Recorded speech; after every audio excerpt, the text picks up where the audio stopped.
kemuliaan. Ada tanda permataku sampai? Oh, tidak ada. Yesus datang kembali, tapi jamnya tak tahu. Ada terang bagi orang yang mau bertobat. Dalam Alkitab adalah kabar selamat. Nubuatan tunjukkan hatinya, hati dekat, tapi jamnya tak tahu. Jagalah, Yesus datang kembali. Jagalah, haleluya, haleluya. Dengan kemuliaan Yesus datang kembali, tapi jamnya tak tahu. Jaga dan doa, tetap nyala lampumu. Kerja dan tunggu hingga datang Tuhanmu. Bersuka-suka dekat kelepasanmu, tapi jamnya tak tahu. Jagalah, Yesus datang kembali. Jagalah, haleluya, haleluya. Dengan kemuliaan Yesus datang kembali, tapi jamnya tak tahu.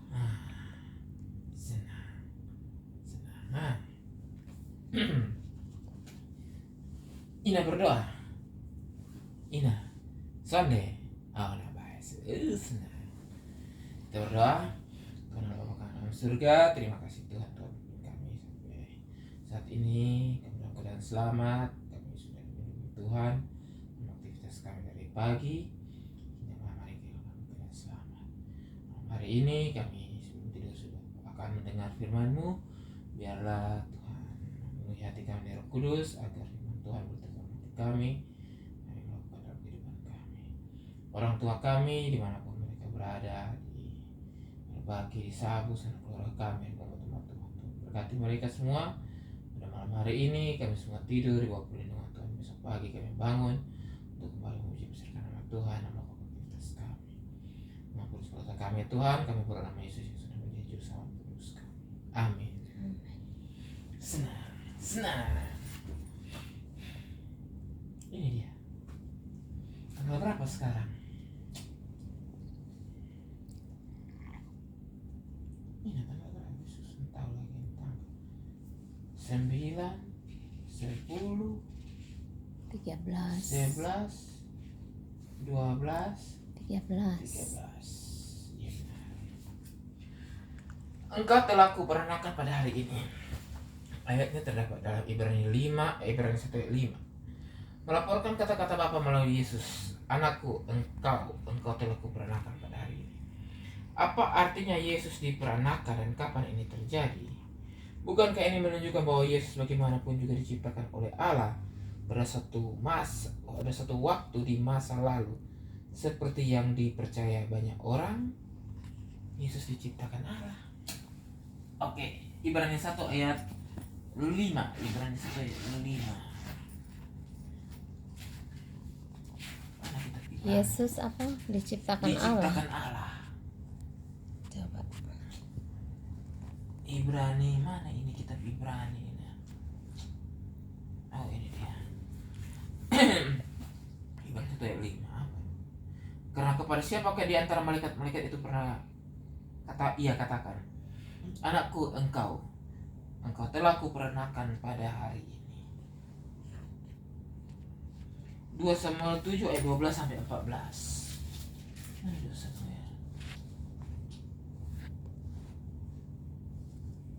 2 Samuel 7 ayat, tidak pernah buka Alkitab. 2 Samuel 7 ayat 12 sampai 14.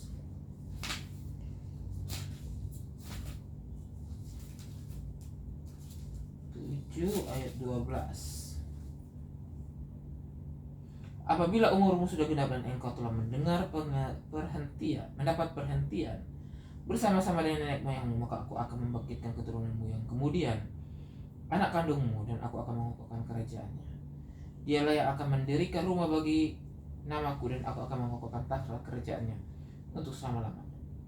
Aku akan menjadi bapaknya, dan ia menjadi anakku. Apabila ia melakukan kesalahan, aku akan menghukum dia dengan rotan yang dipakai orang, dan dengan pukulan diberikan kepada anak-anak manusia. Kadang-kadang rotan perlu juga dihajar. Mazmur 2 ayat 7. Janji apakah yang diberikan kepada Daud yang diterapkan oleh Paulus dalam kitab Ibrani kepada Yesus? Mazmur 2 ayat 7.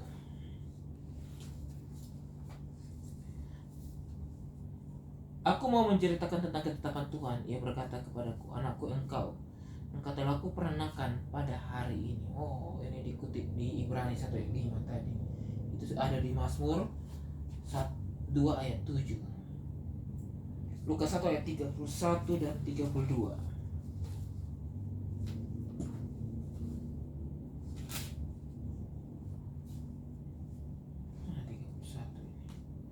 Sesungguhnya engkau akan mengandung dan melahirkan seorang anak laki-laki, dan hendaklah engkau menamakan dia Yesus. Ia akan menjadi besar dan akan disebut anak Allah yang Maha Tinggi.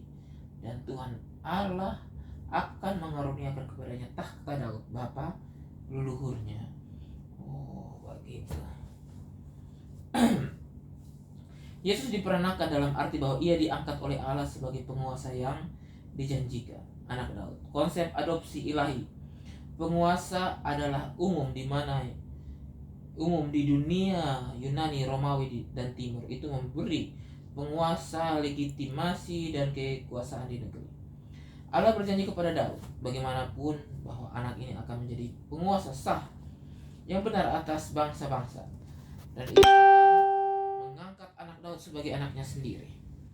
Melalui proses ini, raja keturunan Daud akan menjadi anak didik Allah dan pewarisnya. Allah akan mengalahkan musuh-musuhnya dan memberikan kepadanya bangsa-bangsa sebagai warisannya. Seperti yang dapat kita baca dalam Roma 1 ayat 3 dan 4, Kisah 13 ayat 32 dan 33. Yesus dinyatakan depan umum sebagai anak Allah, pembaptisan dan transfigurasi. Yesus adalah saat-saat ketika Allah mengidentifikasi dan mengumumkan Yesus sebagai anaknya. Namun menurut perjanjian baru, Yesus menjadi anak Allah yang maha kuasa, yang berkuasa ketika dia dibangkitkan dan duduk sebelah kanan Allah. Pada saat itulah Allah memenuhi janjinya kepada Daud bahwa anaknya akan diadopsi sebagai anak Allah sendiri, dan taktanya atas bangsa-bangsa akan berdiri selamanya. Jadi Kaisar, lambang Roma, bukanlah anak Allah yang sah, maksudnya anak Allah yang kecil, huruf kecil, penguasa bangsa-bangsa.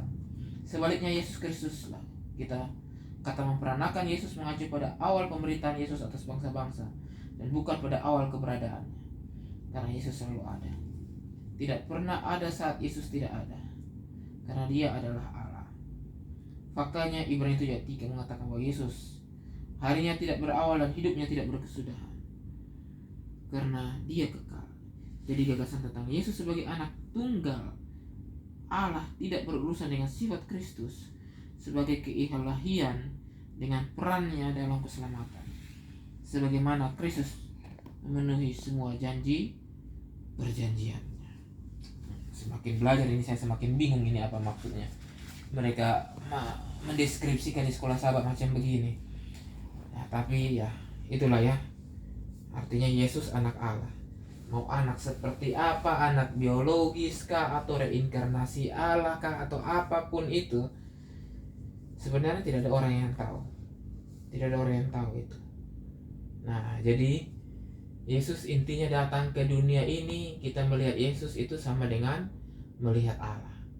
3 oknum yang berbeda dalam satu kesatuan, itu semua Trinitas itu masih merupakan rahasia kita hanya bisa terima dengan iman. Yang hanya bisa kita lakukan, tidak usah kita terlalu pusing dengan teori-teori seperti ini, anak Allah atau apa. Yang penting sekarang bagaimana kita bisa menuruti firman-firman Tuhan, hukum-hukum Tuhan, aturan-aturan dari Tuhan yang kita harus taati. Selebihnya di luar jangkauan kita, di luar imajinasi kita, kita jangan terlalu memaksakan diri menganalisa sana, menganalisa sini, menginterpretasikan kalau tidak itu dijelaskan oleh Alkitab ataupun Roh Nubuat. Nah, jadi di sini sekolah sahabat ini kita semakin baca ini semakin bingung ini apa artinya. Nah, engkau telah kuperanakan pada hari ini. Dan jelas ini semua ayat-ayat ini bermuara kepada Yesus. Ya. Itu yang kayak di kitab Ibrani tadi itu. Tadi kan ada kata diperanakan tadi kan. 2 Samuel 7 ayat 12 sampai 14 ini sebenarnya kalau menurut beta ini sebenarnya untuk Salomo, kelahiran Salomo, bukan kelahiran Yesus kan. Waktu itu Daud dia mau membangun Ka'bah, kemudian Samuel bilang jangan, nanti anakmu yang membangun itu Ka'bah itu. Nah 2 Samuel 7 ayat 12 sampai 14. Tapi kenapa hubungannya kepada Yesus ya? 2 Samuel 7 ayat 12 sampai 14. Janji Tuhan mengenai keluarga dan kerajaan Daud. Coba baca ulang yang Ibrani tadi. Ibrani 1 ayat 5. Ibrani 1 ayat 5.